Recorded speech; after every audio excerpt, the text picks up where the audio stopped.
এখানে আমরা 52 সাল থেকে এই সম্পত্তিটা আমাদের কাছে ছিল। তার আগে পরেও ছিল। জমিদার চণ্ডীচরণ ঘোষ আমাদেরকে এই সম্পত্তিটা কবলামূল্যে আমাদেরকে দিয়ে যায়।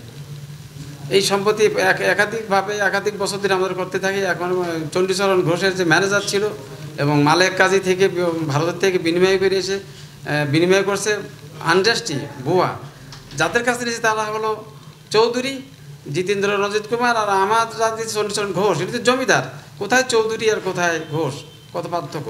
আমাদের জমিতে রেকর্ড আছে চণ্ডীচরণ ঘোষের নামে, এখন অনলাইনে পাওয়া যায়, আমাদের কবলা দলিল নাম্বার সার্চ দিলে পাওয়া যায়।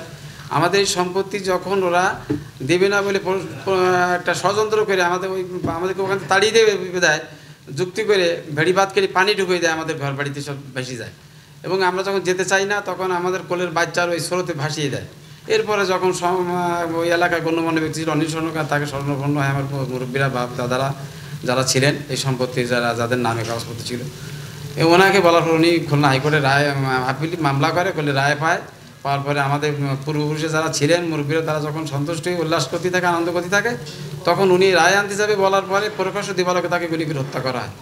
এরপরে ওই সময় সুপারির ব্ল্যাক হইতো, আমাদের মুরব্বীদের নামে একের পর এক মিথ্যা মামলা ওখান থেকে দিয়ে যাচ্ছে। এখনও মিথ্যা মামলা আমাদের যারা ওই দাদার বা আমার চাচাদের সন্তান যারা আছে, মুরব্বীর তো নাই, এখন চাচারা আছে তাদের নামে মিথ্যা মামলা। 80 বছর বয়সের লোক আছে, 85 বছর বয়সে তাদের নামে মুক্তিযোদ্ধা এখন আছে, তাহলে বৈদ্য, আদর আলী, শাহজাহান, এদের নামে চাঁদাবাজি মামলা, অনেক লোকের নামে মামলা আছে এখানে, সবগুলোর মনে নাই। যাই হোক, কাগজপত্র দিলে পাওয়া যাবে।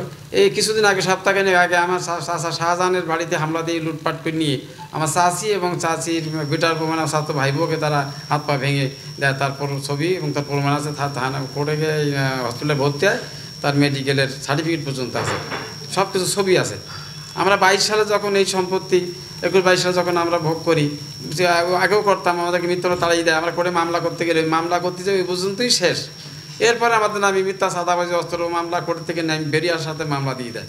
আমাদের এইসব মামলার প্রমাণ এখনও আছে। আমরা যে সিভিলে মামলা করছি তার চলমান প্রস্তুতি অবস্থায় আছে আমাদের মামলা। আমরা একাধিকবার আমি ওই সম্পত্তির জন্য বিভিন্ন জায়গায় যোগসাজশ করার কারণে আমরা আওয়ামী লীগের সময় স্বরাষ্ট্রমন্ত্রী কামাল সাহেব, রুহুল হকের কাছে এবং অনেকের লোকের দ্বারস্থ হয়েছি, কাজী মনিরুজ্জামানের কাছে গেছি, আপনার ডিসি হুমায়ুন কবির কাছে গেছি, যাওয়ার বলেছে আপনি মামলা করেন। তো উনি মামলা করতে বলছে, তো উনি তো অপরাধ করছে, উনি দাঁড়ি থেকে আমাদের ঘর বাড়ি জ্বালিয়ে দিয়েছে 21-22 সালে, উনার নামে ডাইরেক্ট আমরা মামলা করছি। এখন সেই মামলার কপি আমার কাছে আছে এই সামনে। যাই হোক, আরও সন্ত্রাসী যারা ছিল না, যারা দোসর আছে, আজল চেয়ারম্যান, বাবু চেয়ারম্যান, শেয়ার চেয়ারম্যান, ওই এলাকায় শহীদুল বল্লা, তারপর আকরম ডাকাত, মকরম ডাকাত, সাইফুল ডাকাত, তারপর আরিফ রিফন, এরকম অনেকেই আছে ওখানে। আনারুল, এক আসানারুল কোটিপতি, সে থেকে সে টাকা পয়সা মদত যোগান দেয়। আর এক বাগানি আছে, তার বাবার নামে, দাদার নাম মহুর আলী, তার ছেলের নাম ইসাদ আলী, সে এবং তার ছেলে আনারুল, সে হলো ভূমিদস্যুদের লিডার। এবং ওর সাথে অনেক আরও আছে, কালু ডাকাত, এরকম অনেকই আছে সেখানে, কাদের সব খাতা মামলায় আসামি করা আছে। যাই হোক, আমরা এই জমিটা যাতে ফিরে পেতে পারি সে কারণে প্রশাসনের কাছে আমি আকুল আবেদন করছি, ন্যায়সঙ্গতভাবে আমরা অসহায়, আজকের এই সম্পত্তিটা যাতে ফিরে পেতে পারি, সন্ত্রাসী যাতে আইনের আওতায় তাদেরকে শাস্তির ব্যবস্থা হয় সেটাই বলছি। এবং আমাদের নামে যে একের পর মিথ্যা মামলা দিচ্ছে, আমি আজকে 11 দিন বেশি মনে হয় ঢাকা শহরে আছি, সেটা কাগজ প্রমাণ আছে, আমার নামে শুনতেছি একটা মামলা হয়েছে। আবার এরকম মিথ্যা মামলা দিয়ে থাকে, যাতে আমি তো যেই জমির পিছনে তদবিরকে থাকে তার নামে মিথ্যা মামলা দেওয়া হয়। 10 সালের থেকে এই পর্যন্ত আমরা মামলা করেছি, সেই মামলার কাগজপত্রও আমাদের কাছে আছে।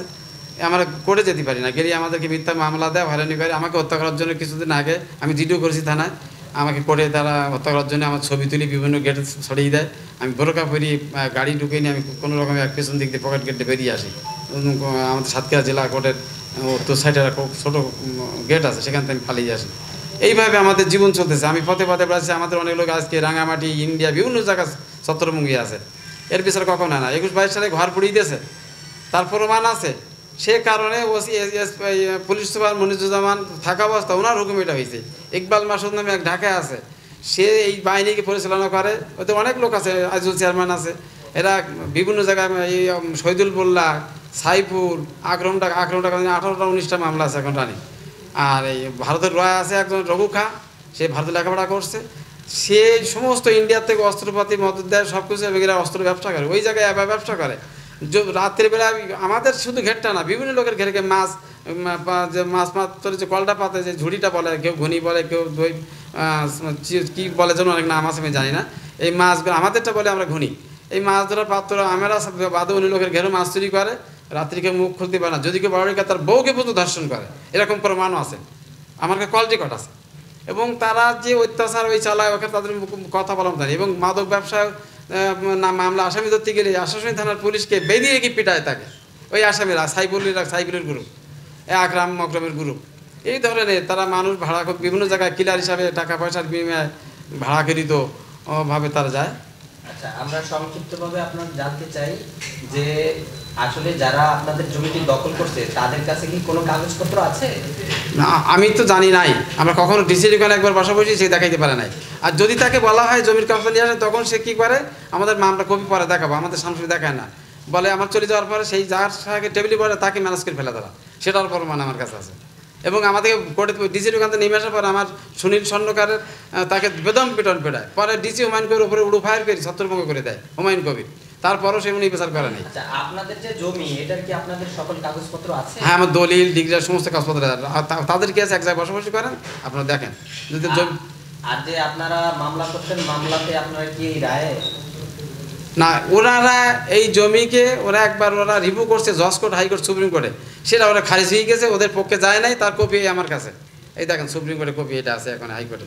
এবং আমরা মামলা করার পরে কোর্টের থেকে যখন নায়বের কাছে জানতে চাই, নায়ব প্রতিবেদন দেয় যে এখানে অবৈধ মালিকানা তালিকা, এই যাদের নাম বলছে, কাজী গোলাম আরেস, আনসার, নজরুল ডাক্তার, রেজাউল, অনেকেই তাদের কি কি ডাকাত যাদের নাম বলছেন তারা শহীদুল, রবিউল ইসলাম বললা, আকরাম ডাকাত, সাইফুল ডাকাত, মকরম ডাকাত, আরিফ রিপুন, এদের অস্ত্র ব্যবসা করে, মাদক ব্যবসা ওই ঘেরে ওই আস্তানা করতে চায়, ওখানে বুঝি যত অবৈধ ব্যবসা করে অস্ত্র ব্যবসা ওই বড় আকারে ঘেরতো, ওখানে কেউ পুলিশ সহজ যেতে চায় না।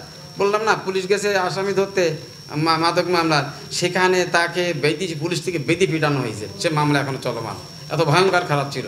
এবং আমি মামলা করার পরে আমার বাড়িতে এসে আমি এই আইনি আশ্রয় নেওয়ার পরে পিবিআই তদন্তে আমার ওয়াইফকে মারতে গেছে, আমার জমির মালিক সুনীল স্বর্ণকারকে ওই জায়গায় পিবিআই সামনে বেদম প্রহার করে। এবং আমার ওয়াইফকে বলছে, পিবিআই বলছে আপনি চলে যান। এবং পিবিআই এসে আমার ওয়াইফের কাছে অনেক কিছু দাবি করে, আমার ওয়াইফ বলছে আমি দিতে পারবো না, সেটা অনেক কিছু বলতে কি দাবি, টাকা চাইছে প্রকাশ্য। এবং তার ওরা ওখানে ওদের পক্ষে টাকা নিয়েছে, তার কল রেকর্ড আছে আমার কাছে, ওরা যে দোকান থেকে টাকা খেয়েছে তারও কল রেকর্ড আমার কাছে আছে। বিবাহ মামলা আমরা জানতে চাচ্ছি পরবর্তীতে আপনি যে মামলাগুলো করছেন, এই মামলাগুলোর রায় কি আপনি জিতছেন? না, পিবিআই তদন্ত আছে সবগুলা, পিবিআই তদন্ত আছে, কোন মামলাতেই কি আপনি জিতেননি? এই তো মামলা করছি, তো আমি তো আসামিদের সন্ত্রাসীদের চাঁদাবাজি করছি, এদের বিরুদ্ধে মামলা করছি। আমি তো জমির মামলা তো চলমান এখন আমাদের, জমির মামলা এখনো চলমান। জি, আবার সন্ত্রাসীদের বিরুদ্ধে যে মামলা করছেন সেই মামলা তদন্ত দিন আছে, জি।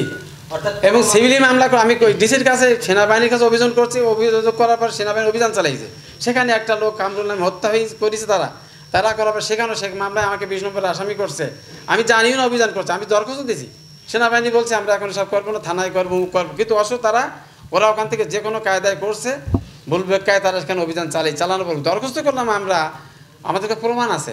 আর ওইখানে অভিযান সেনাবাহিনীর কাছে আমরা জানিও না, আমি বাড়ি না, আমার ওয়াইফও জানে না, আমিও জানি না, অত সেখানে একটা মানুষকে হত্যা করা হয়েছে, এটা কাল্পনিকভাবে এটা এগুলো করে, মিথ্যা মামলা দেয়, আমাদের লোকদের জমির মালিকদের ধরিয়ে নিয়ে মিথ্যা মামলা দেয়, বিভিন্ন মামলা দিয়ে আমাদের সাইজ করছে। তাহলে আপনাদের যে জমিগুলো আছে বা যে সম্পদ আছে, যে সম্পদ নিয়ে আজকের এই সংবাদ সম্মেলন, সেই সম্পদগুলোর কোনো রায়ে আপনারাও জিতেন নাই, তারাও জিতে নাই, এমন কি বিষয়টি? না না না, আমাদের তো চলমান সব, আর ওরা তো জিতবে, ওদের তো ওরাই মামলা করছে করে ওরা আসছে, আর ওরা তো জমির কোনো মামলাই করতে পারে নাই, ওদের কাগজ নেই, কি কোর্টে সাবমিট করবে কি দিয়ে ওরা, আমাদের তো কাগজ আছে, আমরা তো আমাদের মামলা নেয়, ওদের তো কাগজই নাই।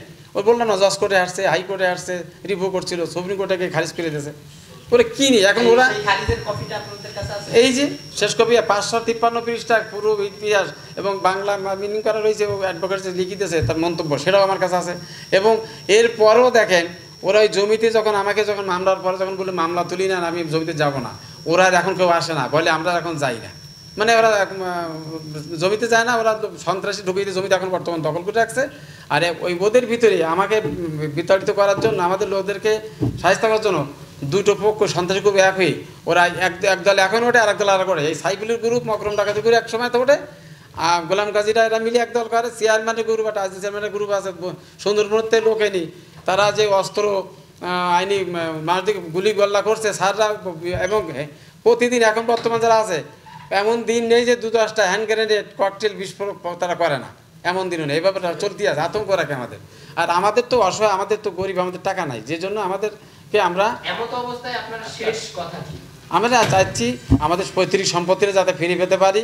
আর এই যে মিথ্যা মামলা আমাদের দেয়, এইটা যাতে বর্তমান মাননীয় প্রধান উপদেষ্টা যেন উনি এটা আমাদেরকে এটার দিকে লক্ষ্য করে, অসহায় মানুষ ন্যায্য বিচার করেন, শুধু আমাদের না আরও যেন সবাই যেন করেন। আমাদের করলে একজনের করলো এটা আমি চাই না, আমাদের মতো অসহায় যারা তাদের পাশে যেন উনি দাঁড়ান।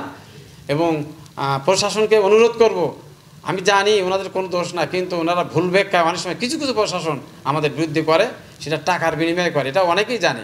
আর সবচেয়ে বড় কথা হলো আদালত থেকে যখন মামলা করতে গেছি, আদালতে উনি এই মামলায় বলছে, যেটা পুলিশ প্রশাসনের মামলা করছি, বলছে এটা মহিলা মানুষ বাদী বাচ্চা কোলে, তো ওনাকে আমি এফআইআর দিয়ে দিই।